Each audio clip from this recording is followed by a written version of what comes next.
오늘은 제가 10개월 동안 브랜드를 제작하면서 있었던 이야기들을 해보려고 합니다. 잠깐, 아이언에이프는 제가 100% 소유권을 가지고 처음부터 끝까지 기획하고 제작하고 있는 브랜드입니다. 사실 처음에는 브랜드까지 생각하지도 않았어요. 그냥 가볍게 BAYC 구매한 거 기념해서 기존에 있는 무지티, 그러니까 챔피언이나 길단, 트리플 A 같은 브랜드에 BAYC 캐릭터를 프린트해서 이벤트성 굿즈 느낌으로 판매하려고 했습니다.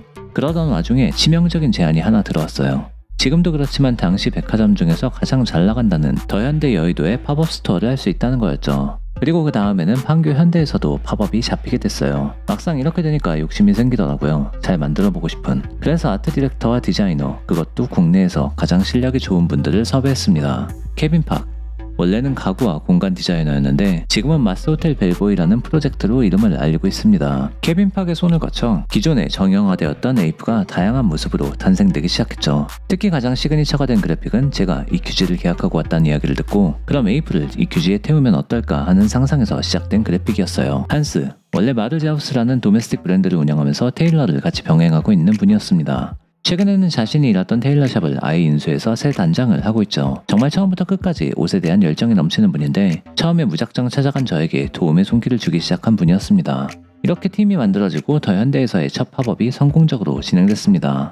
곧 판교현대에서도 팝업을 잘 마치게 됐죠. 우리나라에서 매출 상위 탑에 포진한 백화점 두 곳에서의 성공적 진행, 중형차 한 대값 정도? 이제 데이터가 쌓였으니 제안서를 써서 일본에 보냅니다. 한국에서 이렇게 브랜드 진행하고 있는데 너네도 한번 해보지 않을래? 라고요. 왜 많고 많은 곳 중에 일본이냐고요? 일단 한국이랑 가장 가깝고 패션 시장에서는 사실 일본만큼 좋은 곳이 없다고 생각했어요. 제가 여러 브랜드를 조사해보니 해외 브랜드 중에서는 일본 시장에서 급격하게 성공한 브랜드가 꽤 많았는데요. 그중 대표적인 것들이 프라이탁, 톰 브라운, 다이슨 같은 브랜드들이 있었습니다.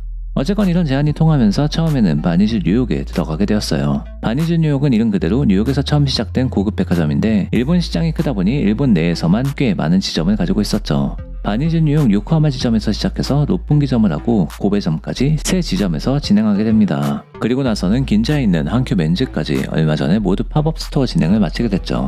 일본에서도 결과는 나름 성공적이었습니다. 바니즈 뉴욕과 한큐 담당자 모두 만족스러운 결과를 냈었죠. 그러나 일본 진출은 한국에서 그렸던 것만큼 큰 수익을 가지고 오진 못했습니다. 일본의 백화점 같은 경우에는 보통 팝업을 시작할 때 매출 목표를 잡게 되는데요. 그리고 매출 목표를 잡게 되면 그 목표에 맞는 수량을 미리 제작해놔야 합니다. 바로 팔 수 있는 물건이 미리 준비가 되어 있어야 하는 거죠. 그래서 저는 수량에 맞춰 열심히 물량을 제작했습니다. 그런데 이것이 저의 큰 실수였죠. 또 일본 출시와 함께 한국에서도 같이 판매를 했었는데요. 출시 당시 가격이 예상했던 것보다 너무 높은 것 아니냐는 이야기를 많이 들었는데요. 실제로 옷을 보신 분들은 알겠지만 비싼 원단과 부자재에 비싼 공정을 써서 비싸게 만들어지는 구조를 가진 옷입니다. 하지만 의견을 받아들이면서 정가를 조금 낮춰볼까도 했었는데 해외 백화점과의 계약 조건 중 하나가 가격 차이가 많이 나면 안 된다라는 조항이 있어 행사가 진행되는 도중에는 가격을 낮추기 어려웠습니다. 실제로 일본 백화점에서 판매되는 정가는 한국에서 판매되는 정가보다 훨씬 높았거든요. 어쨌건 이런 것들도 대표인 제가 결정하고 실행한 일이니 핑계거리가 될 수는 없겠지만요. 어쨌건 일본 진출은 성공적이면서도 저한테 배울 점을 많이 안겨줬던 해외 진출이었습니다. 가장 문제가 된 점은 옷 사업에서 가장 중요한 재고를 너무 많이 만든 것. 플러스가 된 점은 어쨌건 이렇게 한국과 일본 백화점에서 성공 데이터를 쌓게 되면서 더 많은 기회가 생긴 건데요. 먼저 프랑스 명품 브랜드와 콜라보할 기회가 생기게 되었고 올해 가을에는 도쿄에서 가장 임대료가 비싼 팝업 스토어에서 팝업이 진행될 예정이며 내년에는 다른 아시아 국가와 미국에도 진출할 예정입니다. 또 현재 브랜드가 더 커질 수 있는 투자 이야기도 진행 중인데요.